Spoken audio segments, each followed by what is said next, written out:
Talal badaru alaina min saniyatil wada wajaba syukru alaina mada alillahi da.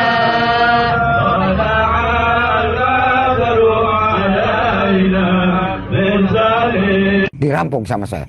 Bukti memang sangat nyata teman-teman, yang dimana ketika ada pernyataan dari orang-orang yang mengaku Ahlus Sunnah wal Jamaah, dia mengaku sebagai orang yang lebih memilih Syiah daripada Wahabi, dan terbukti memang kebanyakan orang-orang Nahdiyin banyak digerogoti oleh orang-orang Syiah dan berbaiat ke Syiah dan berkamuflase di Aswaja, lalu mereka memberikan pembelaan-pembelaan kepada Syiah. Perlu Anda perkenalkan, yang hadir di sini adalah pejuang-pejuang ahli sunnah dari Nahdiyin semua, dari Bangil, dari Jember, dari mana-mana, dari Surabaya dan sekitarnya, dari Jawa Timur sini. Nah, mereka merasa sakit hati kepada Syiah dan mereka sudah berhadapan tinggal bunuh-bunuhan saja. Dan mereka lebih sakit hati lagi kepada pengurus PBNU, di mana mereka sudah berhadapan akan bunuh-bunuhan. Pimpinan kita justru rangkulan dengan orang-orang Syiah. Kami tahu di belakang itu adalah fulus. Kami tahu dan kami berani bersumpah karena kami ada orang kami di dalam Syiah. Kami mempunyai data untuk antum ketahui. Antum sebagai orang BWH, saya dapat uang. Kami tidak mau membuka rahasia seseorang bahwa dekatnya tokoh-tokoh kita NU di sana adalah karena fulus. Dan ini sebagian diakui karena katanya bantuan dari luar negeri semua sudah diambil sama Gus Dur, tinggal yang dari Iran saja yang masih masuk. Wallahu alam, ini betul tidaknya. Antum lebih tahu. Untuk itu kami minta kepada antum agar segera memutuskan hubungan sama mereka. Berapa sih mereka itu? Apa keuntungannya? Antum dekat dengan mereka berapa banyak? Kaum Nahdiyin yang digerogoti sama mereka. Tiap hari kita ini ngepuk-ngepuk, jangan sampai kita ini digerogoti. Tapi dari atas justru kita ini ditikam dari belakang oleh tokoh-tokoh kita. Tolong fadlan, minta tolong atas nama warga Nahdiyin di Jawa Timur sini. Tolong putuskan hubungan dengan Syiah. Kami 20 tahun bendung, jogo, nojo sampai di Serobon BU Syiah. Tapi antum kasih jalan mereka untuk gerogoti kita. Udin begitu getolnya dari beberapa tahun yang lalu membela Syiah, bahkan dia bersedia menjadi Syiah daripada menjadi Wahabi. Kalau sudah seperti itu pembelaannya, maka kita bisa menebak teman-teman. Berarti dia sudah menganggap orang Salafi bukan Sunni, bukan Islam, karena lebih bahaya Wahabi jatuhnya daripada Syiah. Sedangkan di dunia ini ya, bukan cuma di Indonesia, banyak orang meyakini bahwa Syiah bukan Islam. Syiah is not Islam. You have to know about it. Syiah dinyatakan bukan Islam karena banyak hal teman-teman, sangat-sangat banyak hal. Dan orang-orang dikatakan Syiah tapi dia tidak membenci, tidak mengkafirkan Abu Bakar, dia bukan Syiah. Mereka menjadi Syiah. Syiah ini muncul, faham-faham Syiah ini muncul karena adanya pengagungan terhadap Ali bin Abi Thalib dan juga kepada Husain. Bahkan Husain lebih utama daripada Hasan. Bahkan Ali bin Abi Thalib lebih utama daripada Nabi Muhammad SAW. Sampai-sampai di syahadat mereka harus memasukkan nama Ali. Bahkan selain memasukkan nama Ali, diwajibkan untuk melaknat, mengkafirkan Abu Bakar beserta anaknya yaitu Aisyah, beserta istrinya yang lain yaitu Hafsah. Asyhadu an la ilaha illallah. Asyhadu an la ilaha illallah. Wahdahu la syarika lah. Wahdahu la syarika lah. La syabiha lahu wa la nadhir. La syabiha lahu wa la nadhir. Jalla jalaluhu. Asyhadu anna Muhammadan Rasulullah. Asyhadu anna Muhammadan Rasulullah. Sallallahu alaihi wa alihi. وأشهد أنه سيد الأنبياء وأشهد أنه سيد الأنبياء وخاتمهم وخير الخلق أجمعين وخير الخلق أجمعين وأشهد أن أمير المؤمنين عليا وأشهد أن أمير المؤمنين عليا ولي الله صلوات الله وسلامه عليه وأشهد أن فاطمة الزهراء وأبناءها المعصومين حجج الله صلوات الله عليهم أجمعين أشهد أن أبا بكر وعمر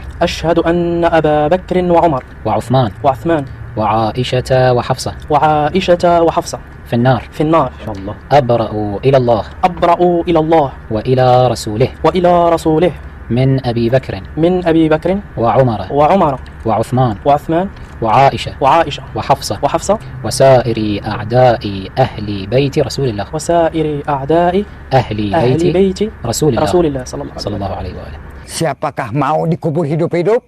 Makoli inna. Jelas ini adalah doktrin yang sangat-sangat kacau yang bisa kita nyatakan mereka itu bukan Islam. Dan ketika ada orang yang masih menganggap Syiah Islam, maka ada yang perlu dipertanyakan kepada akalnya. Apakah dia benar-benar Sunni ataukah dia Syiah yang sedang bertaqiyah? Atau ada hal apa di balik itu semua? Wallahu a'lam bishawab. Dan kalau kita berbicara tentang hal ini, teman-teman, beberapa hari yang lalu saya di-share satu video adanya ulama-ulama Syiah yang datang ke Indonesia lalu disambut dengan Tola'al Badru. Ya Allah, ini sangat-sangat mengerikan, teman-teman. Bahkan diposting dengan bangganya oleh orang-orang Nahdlatul Ulama di channel resminya NU. Seorang Kiai Khalil Nafis menyambut kedatangan ulama-ulama Iran. Ya Allah.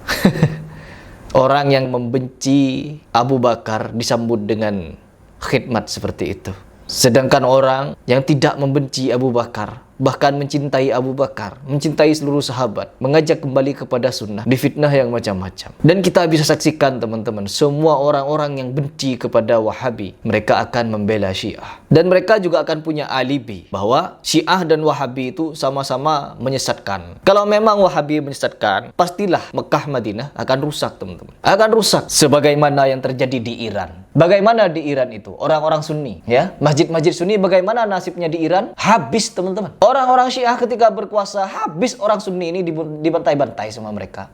Yang ingin saya tekankan di sini, bahwa saya menyaksikan dengan mata kepala sendiri, bahwa di PBNU itu sering bekerja sama dengan Iran atau orang-orang Syiah, masuk pengkhianatan. Hanya orang-orang yang sedang bertaqiyah yang berusaha membela Syiah. Saya itu lebih baik menjadi Syiah. Karena apa? Syiah ini tidak mengkafir-kafirkan. Dapat dari mana informasi kalau Syiah tidak mengkafir-kafirkan? Dapat dari mana? Saya itu menolak loh doktrin-doktrin dari Syiah. Tapi di Syiah itu ada siapa namanya? Bakri Soder, yang dimana dia itu ahli filsafat. Ahli filsafat dikagumi. Ya, ahli filsafat dikagumi. Buat apa? Islam tidak mengenal hal-hal filsafat seperti itu. Kenapa orang-orang ini mempelajari Islam dengan ilmu filsafat? Agar apa? Agar muncul pentakwilan. Ya, kalau saya pribadi menanggapi hal seperti ini, ketika orang-orang Syiah disambut dengan mesra di Indonesia, maka yang jadi pikiran saya, apakah mereka lupa dengan doktrin Syiah yang dimana harus mengkafirkan kita semua? Ini pernyataan dari ulama Syiah, dan ajaran Syiah mau dinormalisasi. Sangat berbahaya orang-orang seperti ini. Kalau kita ini berbicara tentang kebenaran seperti ini, malah dimusuhi, yaitu hal-hal yang wajar-wajar saja. Karena jangankan orang yang masih abu-abu, ini kan Syiah ini dianggap abu-abu sama mereka. Apakah Islam, apakah tidak? Sedangkan orang yang menganggap Syiah bukan Islam punya landasan yang kuat, punya bukti yang konkret, punya data yang valid, baik dari ucapan lisan ataupun kitab-kitab mereka. As-sahabah lam ya'tamiru bi amri Rasulillah falam yaqtulu Umar. Al-muhajirun lam ya'tamiru bi amri Rasulillah falam yaqtulu Umar. Al-ansar lam ya'tamiru bi amri Rasulillah falam yaqtulu Umar. أصحاب بيعة الشجرة لم يأتمروا بأمر رسول الله فلم يقتلوا عمر. من ائتمر بأمر رسول الله فقتل عمر؟ المسلم المؤمن المتقي الورع الشجاع الجريء الباسل أبو إسلام المعروف بأبي لؤلؤة رضوان الله تعالى عليه. هذا هو المسلم الذي ائتمر بأمر رسول الله فقتل عمر. أما الصحابة كفار، أما الأنصار فكفار، أما المهاجرون فكفار، أما الذين كانوا أصحاب بيعة العقبة فكفار. أبو إسلام المعروف بأبي لؤلؤة هو المسلم الذي ائتمر بأمر رسول الله فقتل عمر. لكن لا نكفر الشيعة.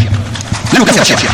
Sampai-sampai saya punya teman yang dimana sudah 15 tahun menjadi Syiah, akhirnya dia memilih keluar karena melihat doktrin-doktrin yang sangat luar biasa menyimpang di dalam kitab-kitab Syiah. Kalian tinggal simak di podcast saya dengan beliau agar kalian tahu, ya, agar kalian tahu. Oh, ada loh Syiah yang masih Islam. Enggak, teman-teman. Yang namanya Syiah pasti bukan Islam. Kalau dia masih Islam, dia tidak mengkafirkan Abu Bakar, Umar, Utsman, Aisyah, sahabat Muhajirin dan Ansor, berarti dia bukan Syiah. Jangan sebut dia Syiah kalau dia masih mengimani. Dia menganggap Al-Quran sudah sempurna, menganggap Nabi Muhammad SAW Nabi, menganggap para sahabat masih beriman dan tidak kafir. Maka mereka itu bukan Syiah. Yang disebut Syiah adalah mereka yang menganggap Al-Quran masih kurang. Terus Abu Bakar, Aisyah, Hafsah kafir di dalam syahadat mereka. Ali adalah waliullah bagi mereka. Terus Umar, Utsman, mereka terlaknat. Sahabat Ansor dan Muhajirin kafir.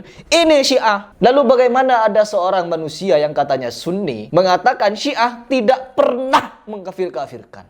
Makanya Udin ini ketika saya tantang untuk bertemu, dialog tatap muka, takut dia teman-teman. Karena saya punya data, Syekh Ahmed Al-Misri dan beberapa asatid di belakang saya sudah memiliki catatan setebal seperti ini, yang dimana ketika si Udin ini bertemu saya, tidak akan mampu membantah kitab yang akan kita bawakan di situ. Seenak jidat membela-bela Syiah. Dan bukan cuma Udin teman-teman, banyak orang-orang di Indonesia yang mereka ini lebih condong kepada Syiah daripada Sunni. Dan akhirnya apa? Banyak orang-orang Nahdiyin yang dimana mereka banyak digerogoti oleh orang Syiah. Dan mereka sedang bertaktiyah sekarang. Berpura-pura jadi Sunni. Tapi sejatinya mereka punya visi misi untuk menggerogoti orang-orang Sunni. Untuk dibaiat menjadi orang Syiah. Buktinya ada. Dulu ketika ada gerakan anti Syiah, ya anti Syiah Indonesia, itu masih terkoordinir ya. Bagaimana visi misi kita menghentikan gerakan Syiah di Indonesia. Tapi ketika gerakan ini selesai, habis teman-teman. Mereka merasa menang sudah. Ini bahayanya. Asal kalian tahu itu. Semoga ini menjadi renungan. Ya, kalian harus memikirkan hal ini. Perhatikan baik-baik. Orang Syiah di Indonesia disambut dengan Tola'al Badru itu. Kesontoloyoan yang nyata ini.